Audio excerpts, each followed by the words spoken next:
Bismillahirrahmanirrahim. Assalamualaikum warahmatullahi wabarakatuh.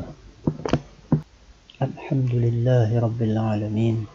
Wassalatu wassalamu ala ashrafil anbiya'i wal mursalin sayyidina wa maulana Muhammadin wa ala alihi wa sahbihi ajma'in, amma ba'd. Pertama-tama marilah kita panjatkan puji dan syukur kita kehadirat Allah Subhanahu wa ta'ala. Berkat taufik dan inayahnya dan nikmat iman dan Islam, kita dapat berhadir pada perkuliahan yang kedua pada mata kuliah pendidikan agama pada yang dilaksanakan di STIPER Sekolah Tinggi Ilmu Pertanian pada tahun akademik 2020-2021. Alhamdulillah, kita sudah melaksanakan perkuliahan yang pertama pada Jumat kemarin. Pada hari ini kita akan lanjutkan pada pembahasan yang kedua. Salawat dan salam kita haturkan kepada baginda Nabi besar Muhammad sallallahu alaihi wasallam, karena dengan jerih payah beliaulah dalam mendakwahkan agama Islam. Alhamdulillah, kita mendapatkan cahaya iman dan Islam, dan mudah-mudahan sampai maut menjemput ajal kita semua. Amin, amin ya rabbal alamin. Pada hari ini, pada pagi ini, kita bertemu pada perkuliahan yang kedua dengan tema besarnya adalah pengertian, manfaat, serta tujuan pendidikan akidah. Ya, walaupun pada sekolah tingkat dasar maupun sekolah tingkat menengah, apalagi yang lulusan dari madrasah ibtidaiyah, madrasah sanawiyah, yang sehari-harinya dan mayoritasnya pendidikan agama Islamnya sangat banyak. Tetapi tidak mengapa kita kaji kembali pada pertemuan pada hari ini di level yang lebih tinggi, yaitu level perguruan tinggi. Jadi hari ini ada 3 tema besar: pengertian akidah, manfaat akidah, serta tujuan pendidikan akidah. Oleh saya sendiri, Haji Hasan, sebagai dosen pengampu mata kuliah pendidikan agama program studi Prodi Agroteknologi STIPER Amuntai. Kita lanjutkan pada tema yang pertama, pengertian akidah. Di antara kalian ketika mendengar akidah itu tidak asing lagi.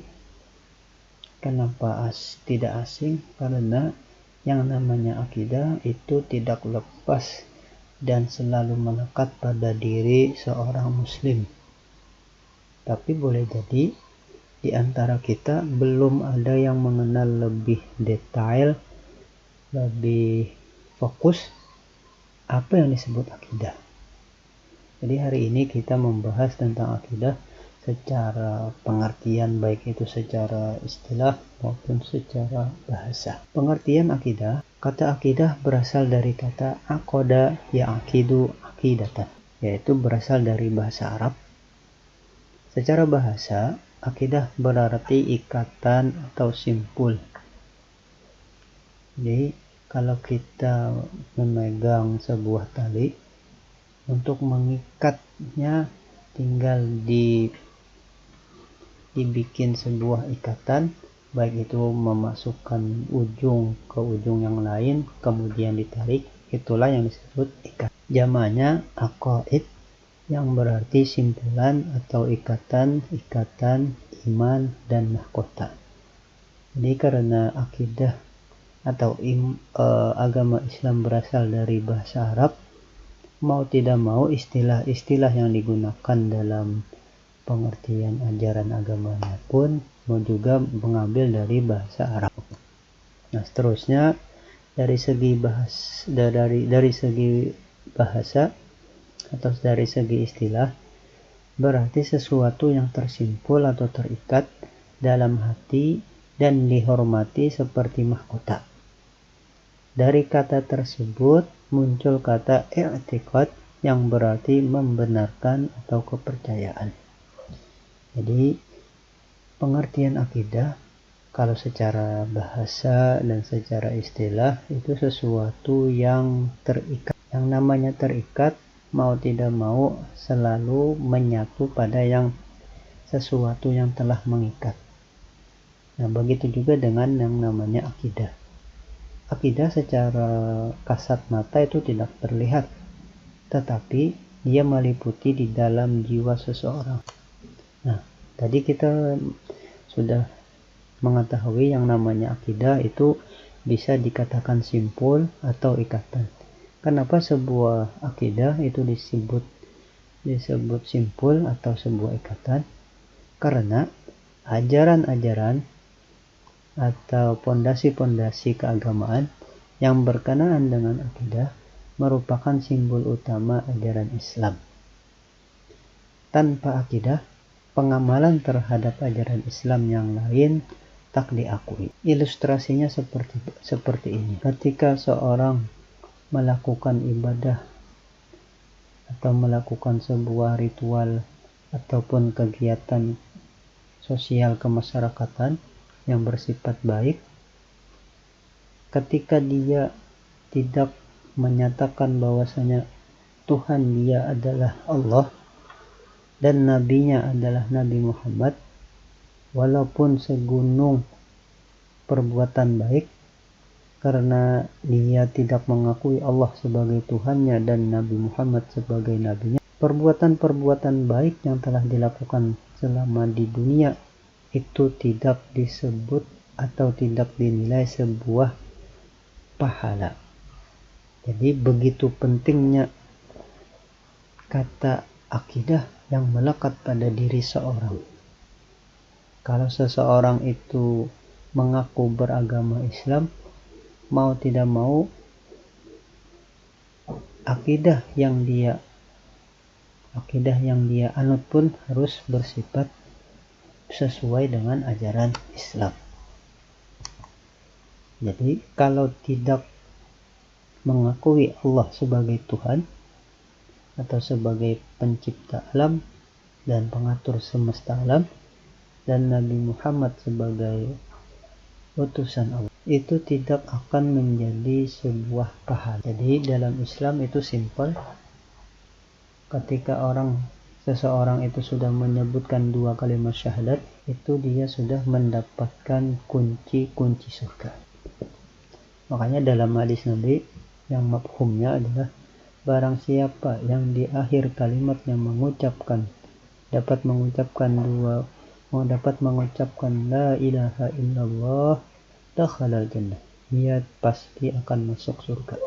Nah, selanjutnya definisi akidah secara istilah atau terminologis adalah sejumlah kebenaran yang dapat diterima secara umum oleh manusia berdasarkan fitrah, secara akal dan wahyu, kemudian dipatrikan dan disatukan di dalam hati, kemudian diyakini kesohihannya dan ditolak kebenaran yang selainnya. Itu yang disebut akidah secara istilah. Jadi akidah itu bersifat fitrah.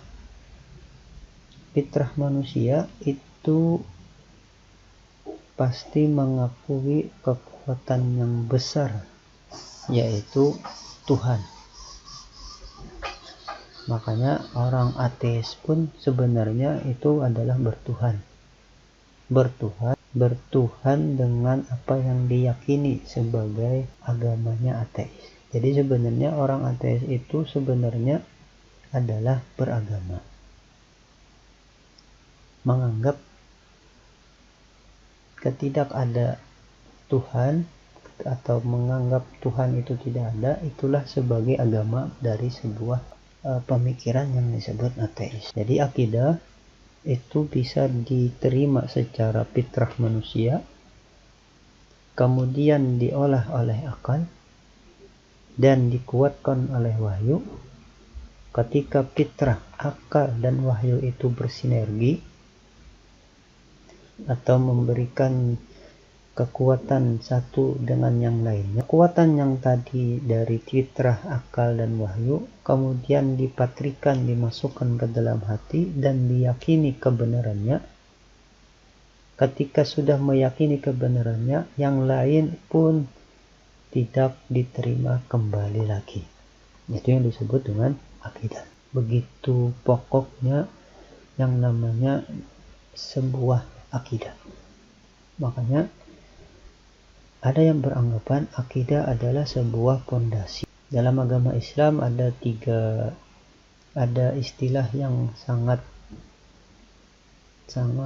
mengikat. Yang pertama akidah, yang kedua syariat, yang ketiga hakikat. Tapi antara nomor 2 dan 3, syariah dengan hakikat, itu tidak akan menjadi sesuatu yang baik atau yang bagus ketika tidak ditopang dengan akidah yang kuat. Maka nantinya untuk pertemuan selanjutnya kita akan membahas hubungan antara akidah, syariat, dan hakikat.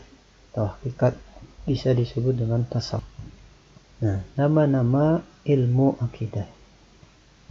Yang pertama adalah ilmu akidah, juga disebut dengan ilmu tauhid. Perkataan tauhid berasal dari bahasa Arab, masdar atau kata benda dari kata wahada yuwahidu tauhidan, yang berarti keesaan. Maksudnya adalah mengiktikadkan atau meyakini bahwa Allah adalah esa, tunggal, satu. Makanya dalam surah Al-Ikhlas itu ada qul huwallahu ahad. Katakanlah wahai Muhammad, Allah itu esa. Kenapa di situ disebutkan kata ahad bukannya wahid? Karena kita tahu wahidun satu, isnani dua, salasatun tiga, dan seterusnya. Tetapi di dalam surah Al-Ikhlas ayat pertama tidak disebut qul huwallahu wahid, tetapi qul huwallahu ahad. Ternyata ada rahasia yang besar ketika digunakan dengan kata ahad. Dalam bahasa Arab kata ahad itu tidak ada kalimat setelahnya. Jadi sebelumnya tidak ada, setelahnya pun tidak ada. Makanya kalau dalam bahasa Indonesia bisa tunggal, bisa esa, bisa satu, dan lain-lain. Nama yang kedua adalah ilmu usuluddin. Dinamakan pula ilmu usuluddin karena pokok bahasan utamanya adalah dasar-dasar agama yang merupakan masalah esensial, masalah yang urgen dalam agama Islam. Nanti kita akan bahas di pertemuan-pertemuan selanjutnya. Ada yang namanya rukun iman, rukun Islam, dan ihsan. Nah, rukun iman itu terletak di dalam pembahasan ilmu usuluddin. Usul itu kan asal atau pondasi. Jadi ilmu yang membahas tentang pondasi-pondasi keagamaan, maksudnya adalah agama Islam. Yang kedua, nama kata lain dari akidah adalah ilmu kalam. Disebut ilmu kalam karena bahasan utamanya tentang keberadaan Tuhan dan segala sesuatu yang berkaitan dengannya dengan menggunakan argumentasi filosofis dan logika. Selanjutnya disebut juga ilmu teologi. Dinamakan ilmu teologi karena ilmu ini intinya berhubungan dengan masalah ketuhanan. Hal ini tidaklah salah karena secara harfiah teologi berasal dari kata theo yang berarti Tuhan dan logi yang berarti ilmu. Tapi biasanya untuk terminologi teologi itu di pembahasan dalam ilmu selain ajaran Islam, entah itu agama Kristen, agama yang lain-lainnya, itu juga disebut ilmu teologi. Tapi ini kita akan cuma membahas ilmu akidah, itu istilah-istilah penyebutan dalam istilah ketuhanan seperti apa. Jadi untuk ilmu teologi itu lebih lebih pantasnya atau lebih bagusnya adalah ilmu teologi tentang di dalam ilmu agama selain agama Islam. Yang selanjutnya adalah ilmu ma'rifat. Dinamakan ilmu ma'rifat karena ilmu ini membahas terhadap hal-hal yang berkenaan dengan sifat-sifatnya yang wajib, sifat-sifat yang mustahil, dan sifat jaiz boleh bagi Allah Subhanahu wa ta'ala.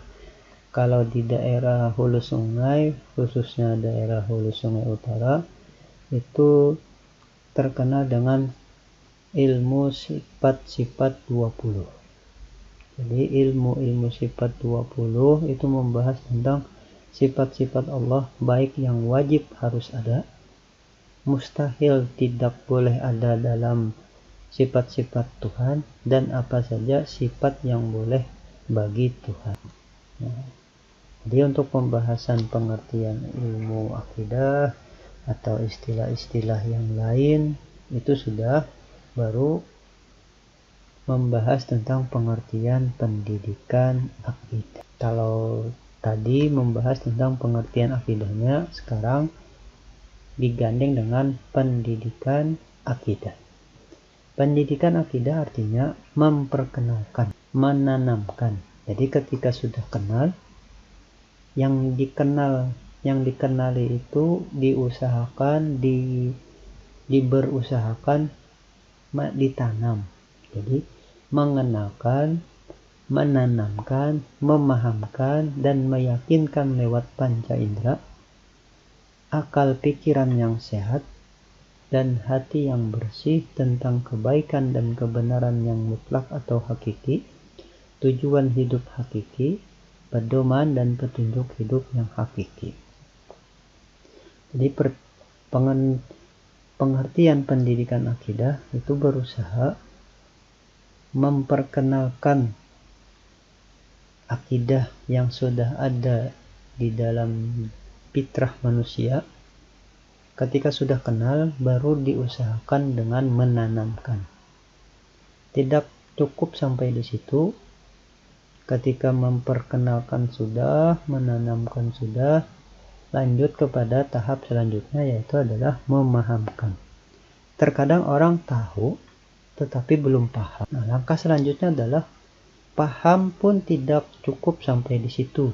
Jadi ada 4 fase. Yang pertama memperkenalkan, yang kedua menanamkan, yang ketiga memahamkan, dan yang paling terakhir adalah, ini yang paling puncak, adalah meyakinkan. Jadi pengertian pendidikan akidah sebenarnya ada 4 proses ini. Yang paling tinggi adalah proses meyakinkan. Meyakinkan lewat apa? Melalui panca indera. Karena seorang manusia, setiap manusia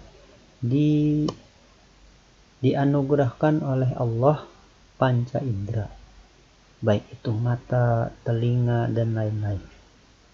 Tidak hanya lewat panca indera, tetapi juga dibekali dengan akal pikiran yang sehat dan hati yang bersih untuk mengetahui tujuan hidup hakiki sebagai manusia itu apa. Itu artinya adalah pengertian pendidikan akidah. Nah, seterusnya ruang lingkup akidah Islam. Jadi akidah Islam itu pembahasan dalam akidah Islam apa saja. Yang pertama, yang membahas tentang ilahiyat, ketuhanan. Materinya ada yang membahas tentang Allah itu seperti apa. Walaupun pembahasan tentang Allah itu tidak mesti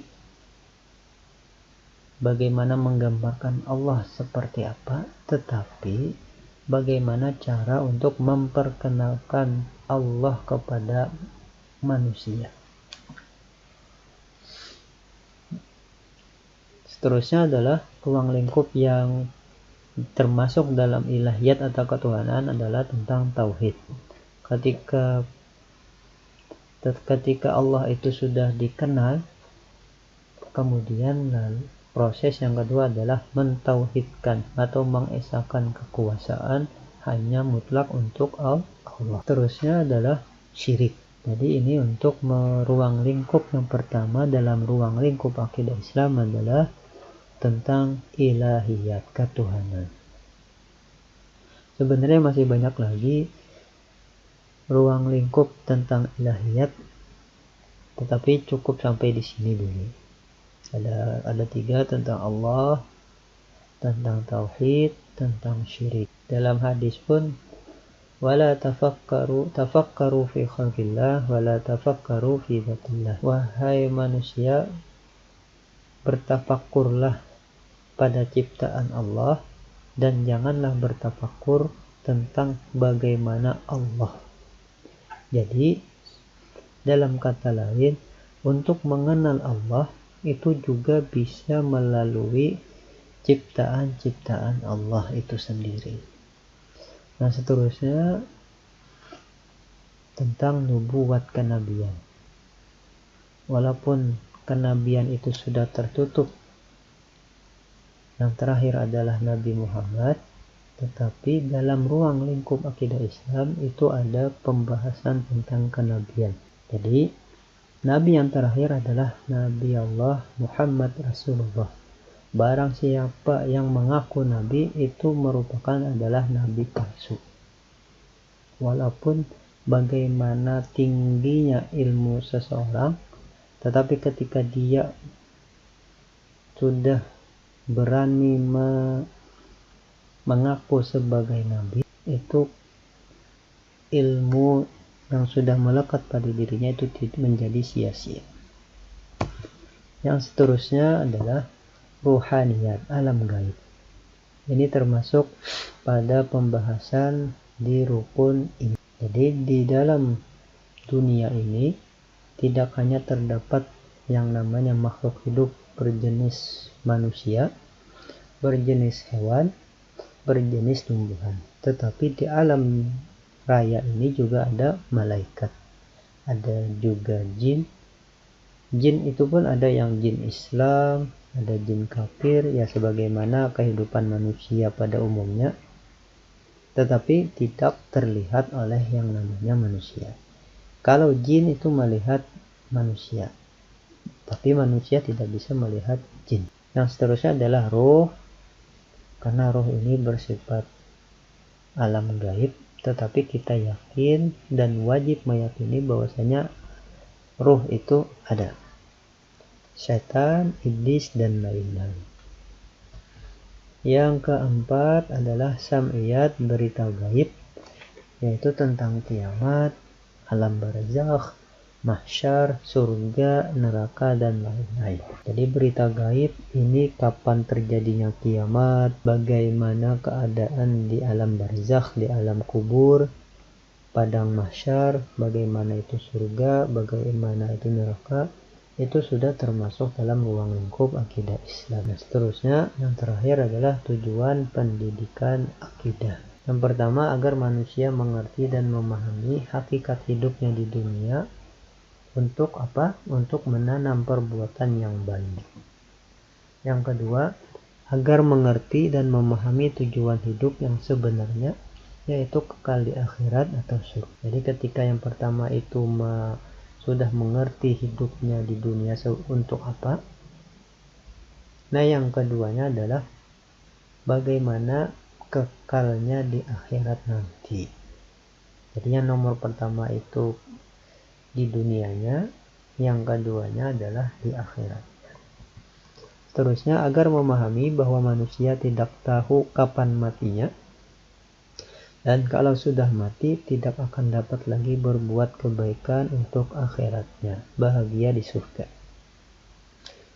Makanya hadis Nabi ada yang mengatakan ad-dunya mazra'atul akhirah. Dunia itu adalah tempat memanennya di akhirat. Bagaimana seorang manusia itu banyak menanam di dunia, begitu juga nantinya akan banyak menanam di dalam akhirat. Seterusnya, agar mengerti dan memahami kebaikan yang dibalas dengan surga, yang kita ingin raih tentu harus dijalankan sesuai perintah Allah, baik itu dalam Al-Quran maupun contoh Rasulnya. Yang kelima, agar mengerti dan memahami semua nikmat dari Allah, hidup kita harus untuk Allah, karena kita akan kembali kepada Allah. Makanya ketika orang ditimpa musibah, disunatkan membaca istirja, yaitu inna lillah wa inna ilaihi raji'un. Sesungguhnya kita kembali kepada Allah, untuk Allah, sesungguhnya kita untuk Allah, wa inna ilaihi raji'un, dan sesungguhnya juga kita kembali kepada Allah. Seterusnya adalah agar mengerti dan memahami bahwa semua yang kita kerjakan di dunia ini akan kita pertanggungjawabkan di hadapan Allah, serta akan memperoleh hasilnya baik di dunia maupun di alam kubur dan alam selanjutnya.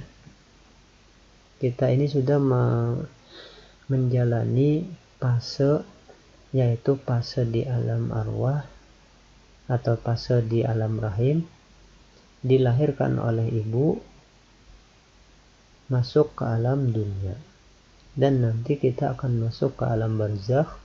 Dan alam barzakh itu nantinya ketika di alam barzakh, di alam kubur, menunggu hari kiamat terjadi.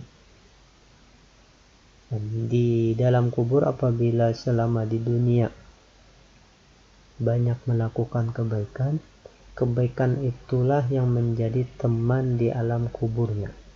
Begitu juga ketika banyak melakukan kejahatan yang telah dilaksanakan atau dilakukan di dunia menjadi teman yang buruk di alam kubur.